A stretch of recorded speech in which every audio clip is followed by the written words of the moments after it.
Hello everyone, welcome to another show of Relentless Reviews. I'm your host, Joshua Englander, as always, and I hope all of you last week enjoyed your Thanksgiving, and I'm sorry I couldn't put up any videos. I was enjoying a Thanksgiving just like all you viewers were, but today I'm back to reviewing, and I am reviewing a highly anticipated game, Elder Scrolls V Skyrim. So can developer Bethesda pull off another RPG masterpiece? Were the improvements over Elder Scrolls IV Oblivion, which came out in 2006, enough to wait the 5 years that it took to make this game? How is the world of Skyrim? Is fighting dragons some of the most epic battles you can have in video games? Well, let's check out the trailer.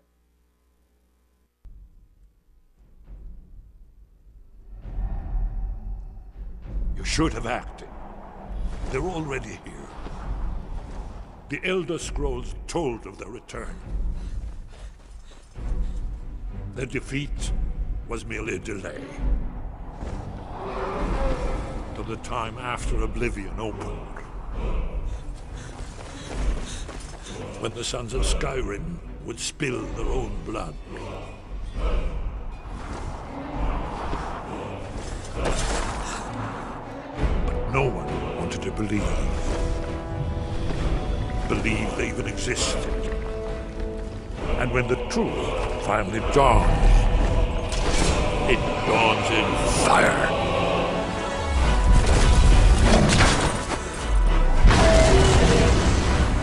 But there's one they fear. In their tongue, he's Dovahkiin, Dragonborn.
Alright, so first of all, I gotta say, we have to talk about the open world. Now, Bethesda has done a great job on most of their open world games, Fallout 3, Elder Scrolls 4, Oblivion, as I mentioned in the opening.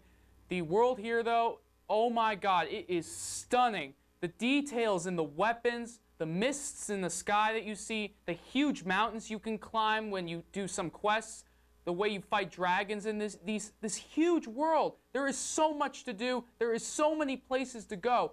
Is it the greatest open world map of all time? That's debatable, but it's definitely up there. There's no question about it. It's so impressive, and honestly, for 5 years, yes, that may seem like a long development cycle nowadays, but even a huge world like that is acceptable for 5 years, and trust me, it is stunning to look at. Also, gotta say this also, huge menu improvements over Elder Scrolls 4 Oblivion. Now, many people thought Elder Scrolls 4 Oblivion was one of the greatest RPGs of all time. I played the game myself.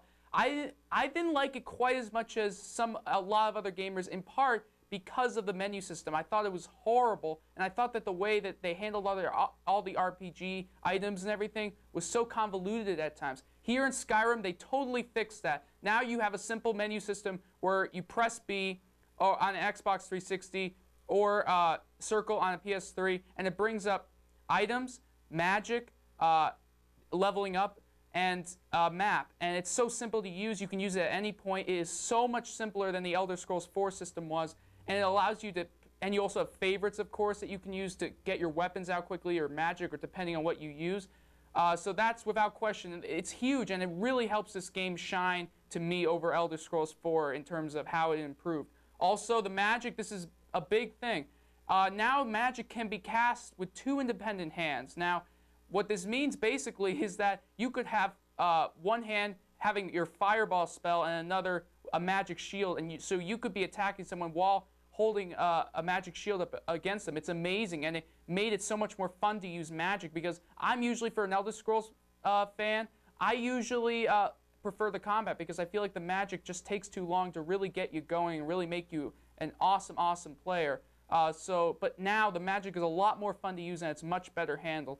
Also, my God, the soundtrack in this game, there might not be a better soundtrack out there. It is amazing. Now, granted, RPGs do tend to have great, amazing music soundtracks, but this probably is the best I've ever heard. You could comment below and tell me your favorite soundtracks, but to me, this is the best I've heard from an RPG, at least. Also, the most quests and moral choices carry some great weight. Now, that's not a huge surprise. You obviously have to have conversations with a ton of people. You're going to have so many quests to choose from. Not even just the main quests. There's so many side quests you can go out and do. You can join clans. You can do things for other people and gain their trust, or go against them and betray them. It's really up to you. It's so brilliant. And yes, it was in Elder Scrolls 4, but it still carries its weight because it's such a brilliant system. But this game is not a perfect 10. Bugs and glitches. Unfortunately, look, it's not a huge surprise. This is such a huge world, so this isn't something that I was completely surprised about. But sometimes it is frustrating. Like, you'll get stuck in rocks and your system will crash for no reason. There's sometimes where quests really get broken by these glitches, and it's really frustrating because sometimes I was near the end of each quest, really like playing it through, and it was a hard quest. It took me forever, and then all of a sudden a glitch popped up, and I had to restart the whole quest. So, I mean, yes, that's frustrating. You can't help but say that's still a problem, even if Bethesda's had bugs in their past games.